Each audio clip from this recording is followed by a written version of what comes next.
Depois de vermos ontem aquelas imagens da barragem de Brumadinho despencando, desabando, engolindo caminho, casa, construções, vagões de trem, pessoas, carros, enfim, tudo isso. Depois de ver tudo isso, fica claro de que das 200 e pouco vítimas que ainda não foram resgatadas, muitas delas, a maioria delas, não vai ser resgatada. Não tem como. Vocês devem ter prestado atenção àquelas imagens. Tinha um pessoal, uma dúzia de pessoas, mais ou menos, se eu chuto, bem em cima da barragem, que a barragem despencou e essas pessoas desabaram junto. Essas pessoas devem estar embaixo de uma camada de, no mínimo, 30, 40, 50 metros de terra.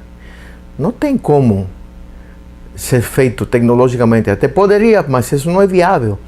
Fazer uma varrida de toda aquela área, sabem? Varrer aquela área, mas aprofundando 30, 40 metros é impossível.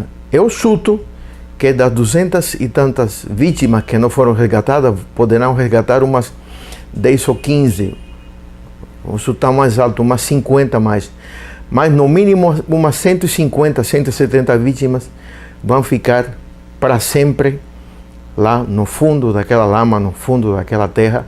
Quer dizer, o túmulo dessas pessoas já naturalmente vai ser a própria terra de Brumadinho, porque não tem como, não seria viável nem tecnologicamente, nem economicamente procurar todas aquelas, se achar todas aquelas vítimas. Infelizmente assim será. Ninguém falou nisso até agora, estou falando agora. Esse é um raciocínio que me parece lógico. E bom, vocês poderão concordar ou não, vocês se manifestem, se acham, se vocês sentem a necessidade e querem, então, por favor, digam nos comentários. A outra questão é aquele auê que, a partir de uma reportagem jornalística da época, falou que a ministra Damares, que ela é sequestradora de crianças e tal, porque ela adotou uma criança indígena, uma indiazinha, e, enfim, eu creio, nem conheço profundamente os detalhes, mas eu quero mais falar de outro aspecto, do aspecto daqueles bons selvagens que não tiveram ainda contato com a civilização e que moram aquelas tribos indígenas que moram lá no fundo da floresta sem comunicação alguma ou muito pouca com a civilização.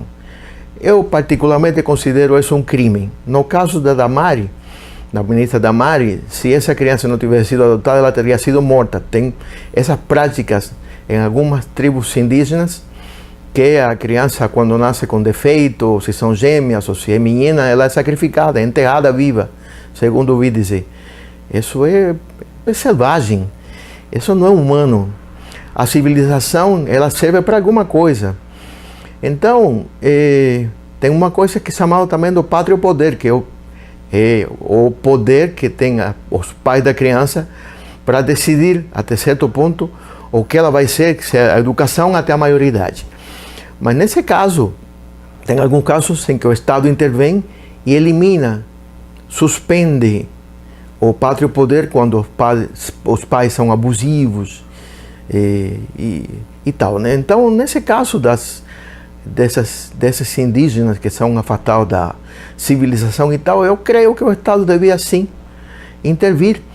Tem muitas forças políticas aí, tem o pessoal da FUNAI, tem muitos partidos políticos de direitos humanos e tal, que insistem em manter essa liberdade desses indígenas, essas tribos que não têm contato com a civilização, mas que mormente não têm atenção médica, enfim, eles moram como se estivessem ainda na Idade Média. Eu creio sim que o Estado devia forçadamente intervir lá. Por que condenar crianças que nascem lá, não têm culpa de ter nascido lá, a viver aquela vida, desculpem a expressão, aquela vida de merda, estando já no século XXI? Entenderam? Então eu creio que sim. A Damares está certa. A reportagem da Época, da revista Época, é uma merda tendenciosa, enfim, como muita merda que se publica por aí. E eu creio que sim, que devia ser considerado, e eu espero que seja considerado ao longo destes 4 anos deste governo e deste mandato do Congresso Nacional, essa questão das tribos que vivem isoladas da civilização e ver se é possível dar um jeito nisso. Seria uma espécie de civilização compulsória. Eu gostaria que fosse assim. Se me perguntam, você gostaria de civilizar compulsoriamente essas tribos que vivem isoladas, condenando crianças que nascem lá a viver na Idade Média, podendo viver no século XXI? Eu diria sim, pode civilizar compulsoriamente. Para mim, não tem problema.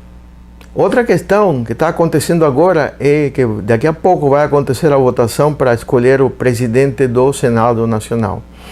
Ontem, no final da noite, ficou acordado que a votação para escolher o presidente do Senado seria aberta.